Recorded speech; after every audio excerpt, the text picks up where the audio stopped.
Assalamualaikum mga kapatid. Sabi niya, ang Diyos namin ay may bugtong na anak. Ang sa inyo ay wala. Ang anak ng Diyos na si Jesus ang tagapagligtas ng sangkatauhan. Sa Juan 3:16, gayon lamang ang pag-ibig ng Diyos sa sanlibutan kaya ibinigay niya ang kanyang bugtong na anak upang ang sinumang sumampalata sa kanya ay hindi mapapahamak kundi magkaroon ng buhay na walang hanggan. Bakit niya itinuturo sa mga tao na si Jesus ay literal na bugtong na anak?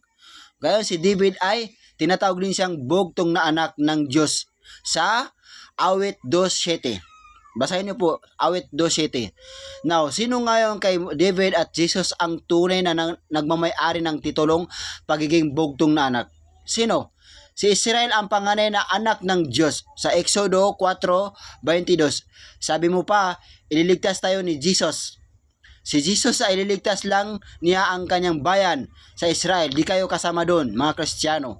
Sa mga magsisilang siya ng isang batang lalaki at si Jesus ang ipapangalan mo sa sanggol sapagkat ililigtas niya ang kanyang bayan sa kanilang mga kasalanan. Sa Matthew 15:24, datapwat siya ay sumagot at sinabi, hindi ako sinugo kundi sa mga tupang nangaligaw sa bahay ng Israel.